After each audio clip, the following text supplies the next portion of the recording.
अस्सलाम वालेकुम स्टूडेंट, कैसे हैं आप लोग। उम्मीद करता हूँ सब लोग ठीक होंगे, खैरियत से होंगे। फ्रेंड्स, आज की इस वीडियो में हम CS403 लेक्चर नंबर 24 देखेंगे। तो वीडियो को स्टार्ट करने से पहले आप दोस्तों से रिक्वेस्ट है कि अगर आपने अभी तक हमारा चैनल सब्सक्राइब नहीं किया तो बेल के आइकन पर दबा लें और चैनल को सब्सक्राइब कर लें ताकि जब भी न्यू वीडियो अपलोड हो आप लोगों को नोटिफिकेशन मिल जाए। लेक्चर नंबर 1 से लेके लेक्चर नंबर 23 तक जो लेक्चर्स हैं वो मैंने अपने चैनल पे ऑलरेडी अपलोड किए हुए हैं। आप लोग मेरा चैनल विजिट करेंगे तो वहाँ आपको प्ले लिस्ट वाले पोर्शन में सबसे पहले मेरे CS403 के लेक्चर की प्ले लिस्ट मिल जाएगी। तो चलते हैं आज के इस लेक्चर की तरफ। तो स्टूडेंट, इस लेक्चर में हम तीन चीज़ें कवर करेंगे।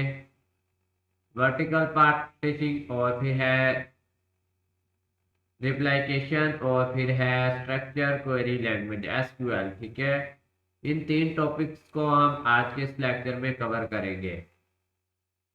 पहला हमारा क्या है कि वर्टिकल पार्टीशनिंग और क्या है, तो इसके लिए आप लोगों को थोड़ा नॉलेज देता जाऊं कि हमने पिछले लेक्चर में जो पढ़ा था वो हॉरिजॉन्टल पार्टीशनिंग था और अब जो है वो क्या है, वर्टिकल पार्टीशनिंग। ठीक है, वर्टिकल पार्टीशनिंग और हॉरिजॉन्टल पार्टीशनिंग में क्या फ़र्क है आज के इस लेक्चर में हम देखेंगे। ठीक है, तो इसका मैं आप लोगों को कंसेप्ट क्लियर करवाता हूँ कि इनमें बेसिकली डिफरेंस क्या है।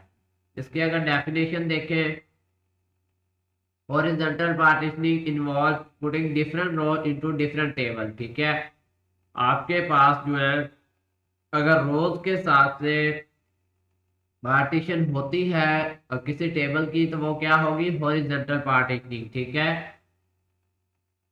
अगर आपके पास रोज की सूरत में पार्टीशन हो रही है, फॉर एग्जांपल मेरे पास जो है ये एक टेबल है। ठीक है, इस तरह से एक टेबल है मेरे पास और इसमें क्या है, इसमें एक, दो और टोटल कितनी रोज हैं, तीन रोज हैं। अब इसको मैं क्या है डिवाइड करना चाहता हूँ कि इसके दो टेबल बने। एक रो का टेबल एक बना लिया, दो रोज का टेबल मैंने एक बना लिया, तो ये मैंने क्या किया, इसकी पार्टीशन कर दी। ठीक है, तो बेसिकली ये क्या है, ये हमारी हॉरिजॉन्टल पार्टीशनिंग हुई क्योंकि रोज को मैंने अलग अलग कर दिया जिसकी वजह से ये दो टेबल बन गए। लेकिन दूसरे में देखें जो आज का हमारा टॉपिक है उसमें देखें कि वो क्या है, ये वाला हमारा आज का टॉपिक है वर्टिकल पार्टीशनिंग। इसमें थोड़ा डिफरेंस है। इसमें क्या है, vertical partitioning involves creating table with favour column and using additional table to store the remaining column. ठीक है, ये क्या होता है कि आपके टेबल को क्या करता है, कॉलम्स में डिवाइड करता है। इसको भी जरा समझे, पहले हमने रोज के कंसेप्ट को समझा है, अब जरा कॉलम के कंसेप्ट को समझे। कॉलम का कंसेप्ट क्या कहता है, आपके पास एक टेबल है इस तरह से। ठीक है, इसमें आपके पास डाटा जो पड़ा है वो किस सूरत में है, कॉलम्स की सूरत में है इस तरह से। पहले हमारे पास रोज बनी हुई थी, अब क्या है, अब हमारे पास टेबल है, इसमें क्या बने हुए हैं, तीन कॉलम है। बात वही है लेकिन ये कॉलम की सूरत में अलग करेगा। वर्टिकल जो हॉरिजॉन्टल था उसने रोज की सूरत में किया था। अब ये कैसे लागू होंगे, देखिए तीन है तो एक कॉलम इस तरह बन गया, एक टेबल ये हो गया और बाकी दो का मैंने एक अलग से टेबल बना दिया इस तरह से। ठीक है, तो मैंने दो टेबल बना दिए यानी कि इन टेबल की कॉलम के लिहाज से जो है वो मैंने पार्टीशनिंग कर दी। ठीक है, देखा जाए तो ये एक टेबल बन रहा था, ये सारा जो है ये एक टेबल था। इसी को मैंने डिवाइड किया कॉलम्स के हिसाब से, एक कॉलम इसका अलग कर दिया ये वाला, फिर एक कॉलम और ये कॉलम जो है इन दोनों को अलग कर दिया, एक और टेबल बना दिया। ये मैंने की इसकी क्या, वर्टिकल पार्टीशनिंग। तो बेसिकली यही हमारे लेक्चर में जो है डिफरेंस है आज का, वर्टिकल और हॉरिजॉन्टल पार्टीशनिंग का। अगर इसकी एग्जांपल आप लोगों को नजर आ रही है तो इन पे जरा गौर करें। ये देखिए हमारे पास एक टेबल मौजूद था इस तरह से। टेबल में क्या था, हमारे पास सिटी का डाटा था, कंट्री का था, रीजन का था। ठीक है, तो उन्होंने क्या किया, इसको दो हिस्सों में डिवाइड कर दिया ताकि अगर उनको सिटी या फिर कंट्री का अगर डाटा वो खत्म करना चाहे तो सिटी का डाटा महफूज रहे, अगर वो सिटी का डाटा डिलीट करना चाहे तो कंट्री का डाटा महफूज रहे। इसलिए उन्होंने क्या किया, दो अलग अलग टेबल में इसको कन्वर्ट कर दिया। देखें ये क्या किया इन्होंने, तीन कॉलम के लिहाज से दो टेबल अलग अलग बना दिए। ठीक है, पहले हम रोज के हिसाब से बनाते थे, अब उन्होंने क्या किया, कॉलम्स के लिहाज से अलग अलग दो टेबल तैयार कर दिए। यही थी आज के हमारे टॉपिक की वर्टिकल पार्टीशनिंग, जिसका कंसेप्ट आप लोगों को मिल चुका है। आप लोग हैंड आउट से भी इसको ज़रा रीड कर लीजिएगा। इसमें ये थोड़ी सी एग्जांपल दी हुई है कीज के हिसाब से, ठीक है। तो इसको ज़रा आप लोग पढ़ लीजिए। जो मैंने आप लोगों को बताया है पढ़ लीजिएगा। जो मैंने आपको बताया है ना वही कंसेप्ट है इसमें, ठीक है। प्राइमरी की represent in all vertical partition of the table to get the original table, ठीक है। तो ये इसमें है। अच्छा, ये आप कह रहे हैं कि प्राइमरी की यानी कि कौन सी होगी प्राइमरी की? देखिए इसमें ये देखें, यहाँ पर अगर सिटी है इसमें प्राइमरी की यूज हो रहा है, तो यहाँ पर भी दूसरे टेबल में भी क्या होगा, प्राइमरी की के तौर पे सिटी यूज होगा, क्योंकि ये इसकी प्राइमरी की थी आपके टेबल की। अगर डिवाइड किया है तो ये दोनों प्राइमरी की ये प्राइमरी की दोनों टेबल के साथ आ रही है, ठीक है।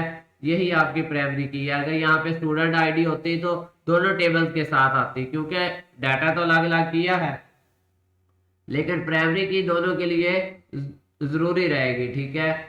चलते हैं नेक्स्ट टॉपिक की तरफ। अगला हमारा टॉपिक क्या है? अगला हमारा टॉपिक ये देखिए जरा, इसको मैं हाईलाइट करके दिखाता हूँ आपको।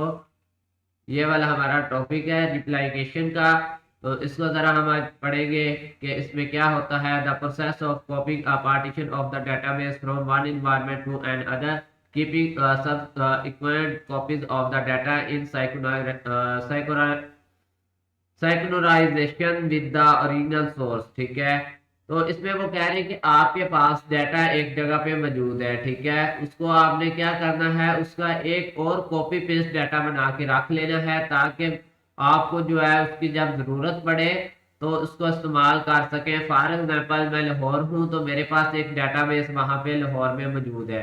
तो मैं अब कराची में भी एक डाटाबेस बना लेता हूँ कि कराची वाले लोगों को आसानी हासिल हो। जैसा कि आपने देखा होगा कि नादरा के दफ्तर ने हर सिटी में क्या है, डाटे का बैकअप रखा होता है। जब उनको ज़रूरत पड़ती है तो वो बहुत जल्दी या फास्टली उसको इस्तेमाल करते हैं। ये सारा क्या होता है, ये रिप्लाइकेशन का प्रोसेस होता है, जिसमें हमारा डाटा जो होता है एक जगह की बजाय दो तीन जगह पे हमारे पास पार्ट्स की सूरत में कॉपीड शुदा डाटा पड़ा होता है। फॉर एग्जांपल मेरे पास एक जगह पे डाटा मौजूद था, अगर मैंने उसको कॉपी ना किया हुआ और वो मेरा डाटा जो डैमेज हो जाता है या करप्ट हो जाता है तो मुझे लॉस हो जाएगा। तो इसी तरह अगर मैंने रिप्लाइकेशन के प्रोसेस को फॉलो किया और उसी की एक और डाटाबेस कॉपी पेस्ट बना के रखी हुई, बैकअप बना के रखा हुआ, तो वो एट अ टाइम मुझे काम आएगा अगर मेरे पहले वाले डाटे को कोई प्रॉब्लम बनती है। तो ये टॉपिक मैंने इधर ऐड किया हुआ है, तो इसको भी ज़रा यहाँ से भी देखते हैं नोट्स के हिसाब से। रिप्लाइकेशन का टॉपिक फर्स्ट नंबर पे है हमारा, इसको ज़रा 100 कर लेते हैं, 50 काफ़ी है, ठीक है। ये हमारा यहाँ पे है what is the replication in database management system. अब हम जरा नोट्स के हिसाब से इसकी डेफिनेशन पढ़ते हैं। Replication is the process of copying data from an central database to one or more database, ठीक है। आपकी जो सेंट्रल डेटाबेस है उसमें जो डाटा पड़ा होता है उसको आप कॉपी करके एक या एक से ज़्यादा डेटाबेस में रख देते हैं, ताकि आपका जो डाटा है वो जल्दी से आपको हासिल हो या फिर जो है वो सिक्योर रहे। अब देखें, the central database is called the publication database. आप कह सकते हैं कि सेंट्रल डेटाबेस जो है वो एक पब्लिकेशन डेटाबेस होती है, जो कि सभी डेटाबेस को डाटा प्रोवाइड कर रही होती है या user at the other side. The data in the publication database copied replicated to the subscription database and other location, ठीक है। अब जरा इसको हम एग्जांपल देखेंगे इसकी। ये देखिए, थोड़ा नीचे आए तो आपको जो है वो एग्जांपल देखने को मिलेगी रिप्लिकेशन की, ये वाली। जरा मैं इसको कर देता हूँ रेड कलर के बॉक्स में, ताकि आप लोग को पता चले कि मैं कौन से एग्जांपल की बात कर रहा हूँ। ये हम एग्जांपल देख रहे हैं। अब हमारी मेन डेटाबेस कौन सी है? ये वाली हमारी मेन डेटाबेस है। और इसको कौन चला रहा है? सर्वर इसको चला रहा है। और इसमें फायदा कौन उठा रहा है? यूजर इसको यूज कर रहे हैं। यूजर है 3 है 4 है 5 है, जितने भी यूजर हैं वो डाटाबेस को यूज कर रहे हैं। इसमें जो डाटा है वो ओरिजिनल डाटा है और इसको यूजर यूज कर रहे हैं। फॉर एग्जांपल ये एक यूजर जो है वो क्या है, उसका दिमाग यानी कि थोड़ा खिसकता है, और वो क्या करता है, इसको ना चोरी करता है डाटे को, ठीक है। तो हमारा डाटा क्या होगा, लॉस होगा। आपने देखा होगा कि यूजर जो होते हैं वो क्या करते हैं, हैकिंग करते हैं बार बार। तो हैकिंग के दौरान वो डाटा चुरा लेते हैं ओरिजिनल डाटा, फिर यहाँ से इसका लॉस होने का खतरा है। इसलिए हम क्या करते हैं, एक इसी डाटे ओरिजिनल डाटे की एक डाटाबेस बना लेते हैं, इस तरह से रिकवरी डाटाबेस, जिसको मैंने आपको पहले ही बताया है कि बैकअप जिसे कहा जाता है। ये होता है इमरजेंसी डाटा आपका, ठीक है, जिसको कहते हैं रिप्लाइकेशन। अगर आपका जो ओरिजिनल डाटा चोरी होता है यानी कि डिस्टर्ब होता है, तो क्या होगा, आपका जो डाटा पड़ा होगा ना पहले, आप उसी को यहाँ पे लागू कर देंगे, ये डाटा डिलीट करके यहाँ से फिर कॉपी कर देंगे, क्योंकि आपको पता है कि ये डाटा बिल्कुल सेफ है ये वाला, क्योंकि ये किसी को यूज में नहीं है, आपके पास ये अलग से पड़ा हुआ है। ये तो यूज हो रहा है ना, ये वाला तो यूनिवर्सिटी के बच्चे यूज कर रहे हैं, बैंक के लोग यूज कर रहे हैं। इसमें अगर कोई चेंजिंग हो गई तो आप दोबारा इस पे ट्रस्ट नहीं कर सकते। कैसा है, अगर आपका ओरिजिनल डाटा हैक होता है तो क्या आप उस पर ट्रस्ट करेंगे कि ये हैकिंग के बाद बिल्कुल ठीक बच गया है? नहीं, आपको डाउट होगा कि इसमें लाजमी हैकर ने चेंजिंग कर दी होगी। तो इसके लिए आपके पास अगर डाटा रिकवरी में पड़ा होगा, यानी कि जो हमारा रिप्लिकेशन का डाटा है, वो आपके काम आएगा। तो बेसिकली इस चीज को कंसेप्ट को समझे कि अगर आपका एक डाटा मौजूद है आपके पास, तो आप उसी एक डाटा की कॉपी बना के रख लेते हैं ताकि वो वक्त जरूरत आपके वो काम आए, ठीक है। आपने देखा होगा व्हाट्सएप यूज करते हैं तो उसका भी बैकअप लेते हैं, मेल को भी रीस्टार्ट करने से पहले बैकअप लिया जाता है। अगर आप लोगों में से कोई विंडो करनी जानता है तो उसको भी पता है, विंडो स्टार्ट करने से पहले यानी कि इंस्टॉल करने से पहले बैकअप लेते हैं अपनी चीजों का। तो यही बैकअप की बात हो रही है रिप्लिकेशन की, ठीक है। अगला स्टेप हम पढ़ेंगे, इसमें क्या है, क्लस्टरिंग फाइल, ठीक है। क्लस्टरिंग फाइल में क्या होता है, जरा इसको रीडिंग कर लेते हैं। Clustering is a process which mean to place records from different table to place in the physical location called cluster, ठीक है। आपके पास डिफरेंट टेबल्स हैं, उनमें अगर आपकी जो फाइल सेम होती हैं उनको आप एक एट्रीब्यूट या एक की के साथ जोड़ देते हैं, वो आपकी क्लस्टरिंग होती है, ठीक है। अगर मैं नोट्स से आप लोगों को समझाऊं तो ये बहुत इजी होगा वहां पे। तो चलते हैं नोट्स की तरफ। यहाँ पर अगर ये टॉपिक ऐड है तो जरा साइज कम कर लेते हैं, 50 ऑलमोस्ट ठीक रहेगा। ये देखिए हमारे पास ऐड है यहाँ पे टॉपिक क्लस्टरिंग का। What is clustering file organization, इसको जरा पढ़ेंगे। In the cluster file organization two or more related table record are stored within same file known as a cluster, ठीक है। आप देखें आपके पास जो है वो क्या है, दो लोगों का जो है वो डाटा है, एम्प्लॉय का, डिपार्टमेंट का। आप उसको कंबाइन कर देते हैं एक ही प्राइमरी की के साथ, एक ही क्लस्टर की के साथ, वो क्या होगा आपका, वो हो गया क्लस्टरिंग फाइल ऑर्गेनाइजेशन। ये आपका क्लस्टरिंग का टॉपिक कहता है कि अगर आपके पास दो रिकॉर्ड्स हैं, दो डाटा मौजूद है दो चीजों का, और आपको सेम फाइल में वो चाहिए, तो आप उसको क्लस्टरिंग कर सकते हैं। फॉर एग्जांपल नीचे अगर एग्जांपल देखी जाए, जरा पहले डेफिनेशन पढ़ लेते हैं। यहां तक तो हमने पढ़ ली, आगे देखते हैं, यहां से स्टार्ट करता हूं। These file will have two or more table in the same data block and the key attributes which are used to map these table together store on the ones, ठीक है। तो यही वो कह रहे हैं कि आपकी अगर दो फाइल्स हैं उनको आपने एक ही फाइल में यूज करना है, एक ही जगह पे उनका डाटा आपने इस्तेमाल करना है, तो आप उनकी क्लस्टरिंग की देके उसको कंबाइन कर लेते हैं। ये आपका होता है क्लस्टरिंग का अमल। थोड़ी सी नीचे भी इसकी डेफिनेशन है। Define cluster, define the key of the cluster and include the table cluster while creating associating the key. तो क्लस्टरिंग करने का जो अमल है, ये वो प्रोसेस लिखा हुआ था। इसको अगर हम एग्जांपल नीचे देखेंगे तो इजीली हम समझ जाएंगे कि ये क्या हुआ है। ये देखिए आपके पास क्या था, आपके पास दो लोगों का डाटा था। कौन से दो लोग थे, एक डिपार्टमेंट था, दूसरा आपके पास क्या था, एम्प्लॉय था। ये दो लोग थे, इनके अलग अलग टेबल्स थे। तो आपने क्या किया, एक इनको क्लस्टरिंग की दे दी, ये वाली, ये देखें, इसको जरा पढ़े, ये क्या है, ये आपकी क्लस्टरिंग की है। ये क्लस्टरिंग की दे के आपने क्या किया, इस पूरे दोनों टेबल्स को इकट्ठा कर दिया, एक ही जगह पे कंबाइन कर दिया। तो मतलब ये क्या हुआ, आपने क्या है, एक क्लस्टरिंग की है। यही हमारा आज का टॉपिक है जो हम बुक में यहाँ पे पढ़ रहे हैं, क्लस्टरिंग का यही टॉपिक है, ठीक है। ये वाला जो है, इसको अगर मैं ग्रीन हाईलाइट करूं, ये वाला टॉपिक आपका क्लस्टरिंग का टॉपिक जो हम पढ़ रहे हैं वो यही था जो मैंने आप लोगों को यहाँ पे डिफाइन किया है, ठीक है। इसकी हो सकता है कि जहाँ एक और एग्जांपल मैंने ऐड की हो आगे। ये देखिए बिल्कुल यहाँ पर एक एग्जांपल यहाँ पे ऐड है। तो देखिए इसमें थोड़ी डेफिनेशंस भी हैं। Clustering file organization, simple file structure store each relation in a separate file, ठीक है। अब इसमें भी देखें क्या किया हुआ है उन्होंने, दो चीजों को इकट्ठा किया हुआ है, क्लस्टर कर दिया उनको, ठीक है। क्लस्टरिंग की दे दी उन्हें और फिर उनको कंबाइन कर दिया, ठीक है, इस तरह से। ये दो टेबल थे हमारे, यहाँ तक एक और ऊपर वाला एक, ठीक है। ये दो टेबल को उनके इकट्ठा कर दिया, क्लस्टर कर दिया, यानी कि कंबाइन कर दिया, ठीक है। अब बुक के लिहाज से इसकी डेफिनेशन हम लोग पढ़ लेते हैं मजीद, आप लोगों का जो है वो डाउट क्लियर हो जाएगा इस टॉपिक के रिलेटेड। उम्मीद है कि आप लोगों को इसमें अब रहा तो नहीं होगा कंफ्यूजन इस टॉपिक के रिलेटेड, इजी था बहुत। अब देखिए यहाँ पर क्या लिखा हुआ है, यहाँ तक हम पढ़ चुके थे, आगे पढ़ते हैं। इट इंक्रीज द एफिशिएंसी, ये एफिशिएंसी बढ़ाता है हमारे रिलेटेड रिकॉर्ड्स की, and place close to each other, और उनको एक दूसरे करीब आने में मदद देता है। फॉर एग्जांपल इम्प्लाई, और दूसरा हमने पढ़ा था ना यहाँ पे, ये वाला सप्लायर और इम्प्लाई का जो रिलेशन था हमने यहाँ पे पढ़ा, इन दोनों को करीब लेके आया है, ये जो है क्लस्टरिंग का अमल है।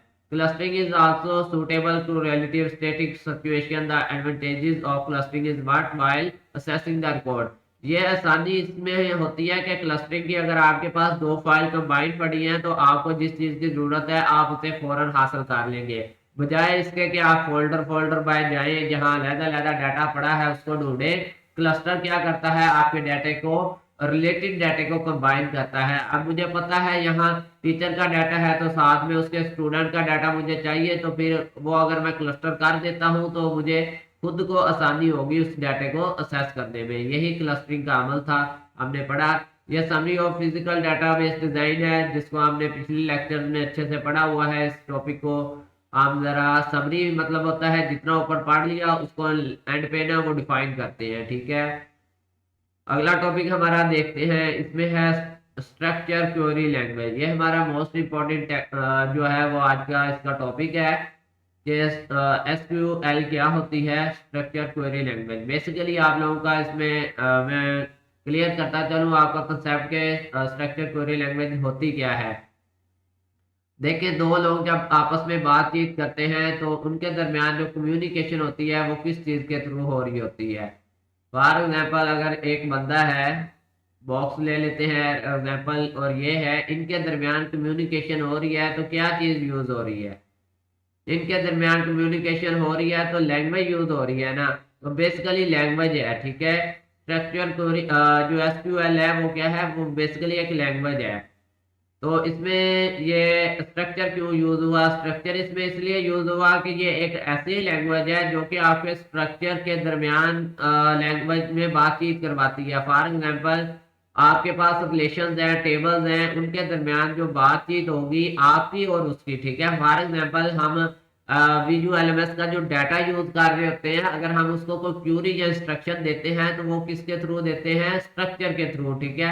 हमारी जो क्यूरी जाती है वो एक स्ट्रक्चर के थ्रू उनको मिलती है, वो लैंग्वेज जो होती है उसको हम कहते हैं SQL, ठीक है, स्ट्रक्चर क्वेरी लैंग्वेज। इसको नोट से अगर आप लोगों को पढ़ाऊं तो ये बहुत इजी वहां पे डिफाइन किया हुआ है। तो ये हमारा लास्ट टॉपिक है, यहाँ से इसको जरा पढ़ते हैं, स्ट्रक्चर क्वेरी लैंग्वेज के, इसको जरा जूम कर लेते हैं। तो जी फ्रेंड इसके जरा डेफिनेशन पढ़ते हैं। Is a standardization programming language, ये क्या है, ये एक स्टैंडर्डाइज प्रोग्रामिंग लैंग्वेज है। स्टैंडर्डाइज मतलब होता है ऐसी चीजें जिनका जो मकसद होता है या फिर जिनके जो काम होते हैं वो क्या होते हैं, फिक्स कर दिए जाते हैं, वो स्टैंडर्डाइज्ड होता है, ठीक है। इसको स्टैंडर्डाइजेशन हासिल है, इस लैंग्वेज को स्टैंडर्डाइजेशन हासिल है SQL को, ठीक है। यहाँ से पढ़ रहा हूँ मैं, हाईलाइट कर दिया ताकि आप लोगों को पता चले। आगे देखिए, that use to manage relation, ये मैं आप लोगों को पहले ही बता चुका हूँ कि SQL को हम कहाँ पे यूज करते हैं, डेटाबेस के साथ जब हम बातचीत करते हैं तो हम SQL लैंग्वेज को यूज करते हैं, ठीक है। फॉर एग्जाम्पल हमने एक डेटाबेस बनाई है, अब उसको इंस्ट्रक्शन देनी है, उससे हमने डाटा को असेस करना है, हम उससे डाटा अचीव करना चाहते हैं, हम उससे कुछ इंस्ट्रक्शन या फिर कुछ वर्क लेना चाहते हैं, तो उसके लिए हम किस चीज़ का यूज़ करेंगे, स्ट्रक्चर क्वेरी लैंग्वेज का, यानी एसक्यूएल लैंग्वेज को हम यूज करेंगे वहां पे। तो यही हमारा बेसिकली इस टॉपिक में था कि एसक्यूएल लैंग्वेज होती क्या है। उम्मीद है कि आप लोगों को समझ आ गई होगी कि एसक्यूएल लैंग्वेज क्या है। इसका जो शॉर्ट फॉर्म है, और सॉरी स्टैंड फॉर इसका ये है कि स्ट्रक्चर क्वेरी लैंग्वेज है, और ये एक स्टैंडर्डाइज्ड प्रोग्रामिंग लैंग्वेज है। और इसको यूज कहाँ किया जाता है, यहाँ पे नीचे डिफाइन किया गया है, use to manage relational database and perform operations on the data in them. ठीक है, आपके टेबल्स में जितना डाटा पड़ा है डेटाबेस के टेबल्स में, उन पर जो है वो एक्शन परफॉर्म करने के लिए भी इसको इस्तेमाल करते हैं, और हम रिलेशनल को मैनेज करने के लिए भी इस्तेमाल करते हैं। ठीक है, रिलेशन बेसिकली टेबल्स होते हैं, आपके डाटा टेबल जो कि आपके डेटाबेस में पड़े होते हैं। ठीक है, इसको देखें तो यहाँ नीचे बताया गया है, set of the table contain data in row and column. वो हम पहले ही पढ़ चुके हैं कि हमारे टेबल रो पर भी डिपेंड हो सकते हैं और कॉलम पे भी। ठीक है, दोनों चीजें हमारे टेबल में मौजूद होती हैं। ये इसके कुछ एग्जांपल्स हैं, इनको मैं जरा जूम कर लेता हूँ, 100 कर लेते हैं जूम इन का, ताकि आप लोगों को समझाया जा सके। तो ये देखें फ्रेंड्स, हमारी एक डेटाबेस है। ठीक है, डेटाबेस कहाँ पे है, रेड कलर में आप लोगों को दिखा देता हूँ। ये देखें, एक हमारी रीजनल डेटाबेस है, और उसके साथ ही हमारी क्या है, दूसरी डेटाबेस है जिसके रिलेटेड हम पढ़ के आ चुके हैं, ये वाली रिप्लिकेशन वाली डेटाबेस। ये हमारे टेबल्स पड़े हैं, ये हमारा टेबल्स है और इसमें डाटा है। ठीक है, आगे क्या है, ये हमारे पास एक जो है हमारा सर्वर है जो कि इस पूरी डेटाबेस को चला रहा है। ये सर्वर कंप्यूटर जो है इस डेटाबेस को चला रहा है। अब क्या है, इसको हम एक, ये है हमारी क्यूरी लैंग्वेज, ये वाली। इसको मैं अगर ब्लैक कलर में करूं तो आप लोगों को नजर आएगा, ये हमारी क्यूरी लैंग्वेज है, ये वाली। ये वाली हमारी क्या है, ये क्यूरी लैंग्वेज के जरिए हम एक रिक्वेस्ट भेज रहे हैं सर्वर को कि हमें इस चीज की जरूरत है। सर्वर क्या करता है, उस क्यूरी लैंग्वेज को फॉलो करता है, उसके लिहाज से वो क्या है, रिजल्ट हमें शो करवा देता है। ये देखे, ये उसने रिजल्ट हमें दे दिया। तो बेसिकली क्या है, एसक्यूएल जो है हमें सहूलत प्रोवाइड करती है कि हम एक क्यूरी भेजें या हम एक रिक्वेस्ट भेजें, या फिर कह सकते हैं कि ये हमारे कम्युनिकेशन करवाती है। ये एक ऐसी लैंग्वेज है जो कि डेटाबेस मैनेजमेंट सिस्टम के साथ कम्युनिकेशन करने के लिए इस्तेमाल होती है। इसमें आप ऐसे भी डेफिनेशन कर सकते हैं कि इसके जरिए हम जो है डेटाबेस में मौजूद टेबल्स रिलेशन पर जो है वो एक्शन परफॉर्म करते हैं, उनको मैनेज करते हैं। देखें यहाँ पे इंस्ट्रक्शन कुछ लिखी हुई है, इसके रिलेटेड ये भी पढ़ लेते हैं कि ये क्या है आखिर। इसको देखें, द एसक्यूएल लैंग्वेज है सर्वर पार्ट। ठीक है, data definition language provide command of definition relation schema, deleting relation, modifying relation. पहले मैंने आपको बताया कि रिलेशन को मैनेज करने के लिए भी इस्तेमाल करते हैं। मैनेज में रिलेशन को डिलीट भी किया जा सकता है, रिलेशन को ऐड भी किया जा सकता है। रिलेशन मतलब टेबल्स होते हैं, डाटा टेबल्स होते हैं जिनमें आपका डाटा मौजूद होता है। तो रिलेशन को मैनेज किया जाता है इस लैंग्वेज के जरिए। अगले में देखें तो इसमें बता रहे हैं कि इंटरैक्टिव डाटा मैनिपुलेशन लैंग्वेज है, include also command to insert tuples into delete. ये रोज रोज की बात हो रही है, ये रोज को भी डिलीट करने के लिए इस्तेमाल होता है। ठीक है, उसको ऐड करने के लिए भी इस्तेमाल होता है। यहाँ पर और बताया कि स्ट्रक्चर क्वेरी लैंग्वेज क्या करता है, view definition include command for defining views. ठीक है, ये आपकी डेफिनेशन को देखता है कि कौन सी डेफिनेशन आपने किस मकसद के लिए ऐड की हुई है, उसके मुताबिक आपको रिजल्ट देता है, या फिर आपके यूजर को जो है ये स्ट्रक्चर क्वेरी लैंग्वेज जो है वो इंफॉर्मेशन प्रोवाइड करती है। ठीक है, आगे एक और यहाँ पे एग्जांपल ऐड की हुई है। सिंपली यहाँ पर बता रहे हैं कि structure query language is the special purpose programming language. ठीक है, इसका एक स्पेशल पर्पस होता है। स्पेशल पर्पस ये या ये और कहीं हमारी ये लैंग्वेज ज्यादा इस्तेमाल नहीं होती। जस्ट इसको किस लिए इस्तेमाल किया जाता है, डेटाबेस मैनेजमेंट सिस्टम में पड़े हुए डाटे को मैनेज करने के लिए, या फिर उस डाटे के साथ तक रसाई हासिल करने के लिए, या उस डाटे को अचीव करने के लिए हम इस लैंग्वेज का इस्तेमाल करते हैं। Main purpose of SQL to assess data in relation, यही मैं आप लोगों को बता चुका हूं कि इसका मेन पर्पज क्या है। आपका जो रिलेशनल डाटा है, डेटाबेस में जो डाटा पड़ा हुआ है उसको हासिल करना है, उसको असेस करना है। ठीक है, आगे है RDBMS is the most desired DBMS as base of SQL। ठीक है, तो ये सारी इसकी SQL की थोड़ी डेफिनेशन है, आप लोगों को नजर आ रही है, इसको जरा पढ़ लीजिएगा। तो देखते हैं हमारी बुक में अगर कोई और टॉपिक है। मेरे पास यहाँ है जो नोट्स हैं, यहाँ पर यही टॉपिक 4 मैंने इनको ऐड किया था। चलते हैं नेक्स्ट। तो आगे जस्ट यहाँ benefit of structure query language है, इसके कुछ बेनिफिट्स लिखे गए हैं, इसको आप लोगों ने एज इट इन तीनों बेनिफिट्स को रीड कर लेना है। अगर आपके पास क्वेश्चन आता है तो आपने ये तीनों ऐसे लिख के आने हैं ताकि आपको मुकम्मल 3 नंबर या 2 नंबर का क्वेश्चन है तो वो आपको मिल सके। ठीक है, सॉरी ये 4 है, यहाँ तक है। ठीक है, इनको आपने एज इट याद करना है। ठीक है, अगला है MS SQL सर्वर। ठीक है, ये क्या होते हैं इसको जरा पढ़ लेते हैं।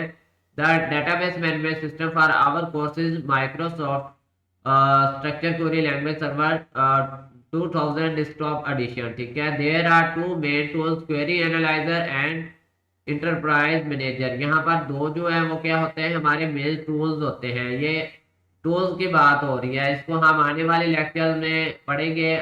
इससे अगला जो लेक्चर होगा वो रूल्स और टूल्स के रिलेटेड होगा। यहाँ पर इनका जस्ट जो है वो कंसेप्ट दिया गया है 1-2 लाइन का आपको। Both can be use for SQL practice. ठीक है, स्ट्रक्चर क्वेरी लैंग्वेज प्रैक्टिस के लिए इन दोनों टूल्स को इस्तेमाल करते हैं। कौन सा, क्वेरी एनालाइजर है और इंटरप्राइज मैनेजर है। ठीक है, आगे है we will use query analyser. हम जो है वो क्वेरी एनालाइजर को भी यूज करते हैं प्रैक्टिस के लिए। So you must use this software for the SQL queries. आप इन्हीं सॉफ्टवेयर को एसक्यूएल क्वेरीज के लिए भी यूज करते हैं। एसक्यूएल क्वेरीज क्या होती हैं, जैसा कि आपको हैंडआउट्स में मैंने यहाँ पे नोट्स में बताया है। अगर जूम करूँ तो एसक्यूएल क्वेरीज को मैंने आप लोगों को यहाँ नीचे दिखाया था हाईलाइट करके। ये थी आपकी एसक्यूएल क्वेरी। ठीक है, ये वाली, यानी जो इंस्ट्रक्शन आप भेजते हैं कि मुझे ये काम चाहिए डेटाबेस से। सिलेक्ट, इसने कहा कि इम्प्लाई नेम सिलेक्ट किए जाएं, फिर उन्होंने कहा सिटी लिखें, फिर एम्प्लॉय का। ठीक है, यहाँ पर देखें उसका सिटी भी आ गया, उसका नेम भी आ गया, उसका ये अकाउंटेंट मैनेजर या फिर सारा कुछ आ गया। ठीक है, डेजिग्नेशन भी उसका जो जान के इसमें आ गया। तो ये क्यूरी होती है बेसिकली। ठीक है, तो आज का लेक्चर हमारा यही था, आई थिंक कंप्लीट हो गया। तो इंशाल्लाह नेक्स्ट लेक्चर, लेक्चर नंबर 25 आने वाली वीडियो में आप लोगों के साथ शेयर किया जाएगा। अगर आप चाहते हैं कि हमारे सारे चैनल लेक्चर्स आप लोगों को देखने को मिले तो चैनल को सब्सक्राइब कर लें और बेल के आइकन पर दबा लें ताकि जब भी न्यू वीडियो अपलोड हो आप लोगों को नोटिफिकेशन मिल जाए।